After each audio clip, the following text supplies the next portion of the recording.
Sem dúvida. Vamos voltar a Brasília, então. A Confederação Nacional de Municípios se mobiliza contra medidas federais que aumentaram, então, as despesas locais, segundo aí alega a federação. A Luciana Verdolim está conosco. Qual que é essa programação e também a agenda aí? Qual que é a expectativa, então, dessa pressão em relação ao governo? Luciana, muito bom dia. Bom dia, Marcelo. Bom dia a todos. Os prefeitos estão começando a chegar aqui em Brasília. Eles vão participar agora de uma mesa de discussões interna. Tem, logo depois, um almoço com a direção da Confederação. À tarde vai ser o momento de conversar com deputados e senadores lá no Congresso Nacional.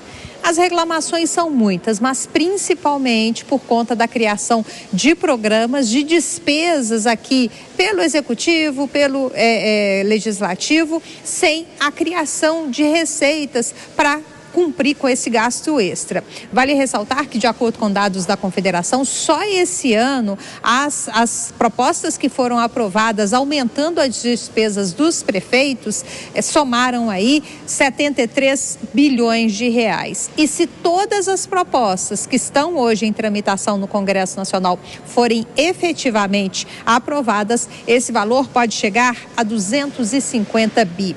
Os prefeitos reclamam que os cofres estão vazios, que é preciso aumentar a arrecadação e não aumentar as despesas. Reclamam, por exemplo, da questão envolvendo o aumento do piso dos agentes comunitários, piso dos enfermeiros. Isso dos agentes comunitários teria um custo de quase 2 bilhões de reais e dos enfermeiros quase 10 bilhões, 9 bilhões e 400 milhões de reais. Os prefeitos fazem questão de ressaltar que não são contra aumento de pisos de categorias, mas que, ao mesmo tempo em que se aprova uma medida como essa, é preciso aumentar também o repasse federal para garantir esse custo extra. O que os prefeitos estão reclamando também é que muitas medidas que estão sendo aprovadas, muitas medidas que saem aqui de Brasília, na verdade, comprometem a arrecadação, não só dos municípios, mas também dos estados, e que, por isso, é preciso sentar, conversar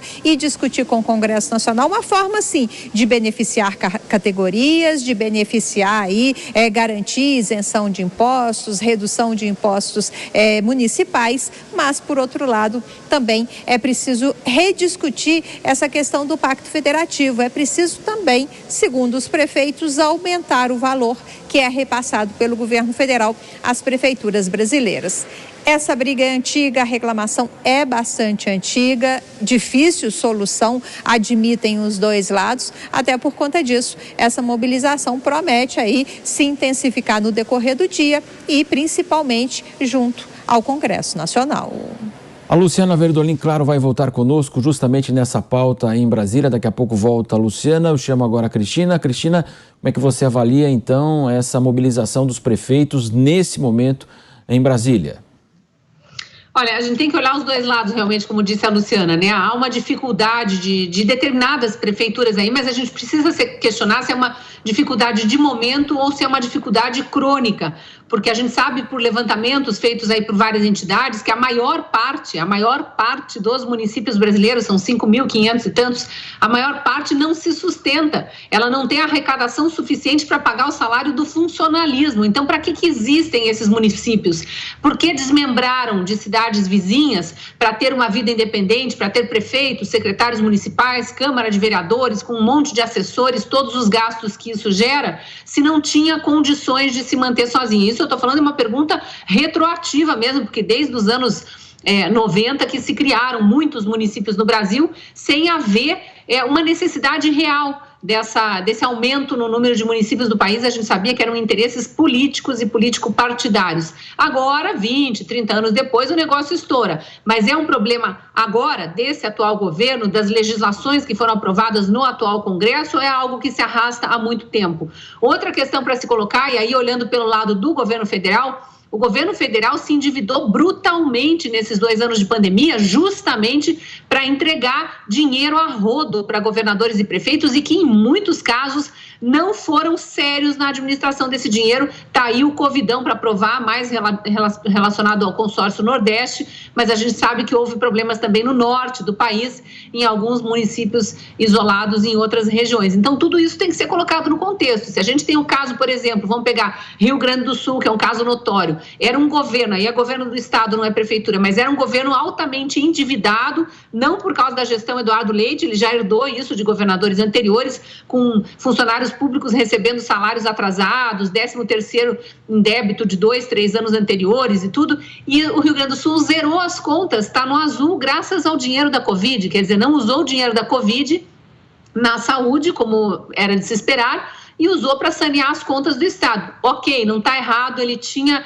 prerrogativa sobre o uso do dinheiro. Fato é que o governo federal abriu as torneiras, liberou muito dinheiro para estados e para municípios, e quem estava com problemas financeiros optou por resolver seus problemas financeiros em vez de melhorar o atendimento à saúde da população. Então, agora, eu acho muito estranha essa conversa às vésperas de mais uma eleição, sempre chorando, sempre reclamando, querendo mais e mais dinheiro, ou dizendo que as medidas que estão sendo aprovadas no Congresso em prol da população, que esta sim é a vítima maior de políticas desastradas aí de lockdown, essa população agora fica esquecida porque os prefeitos não querem reduzir impostos e querem ser ressarcidos por isso.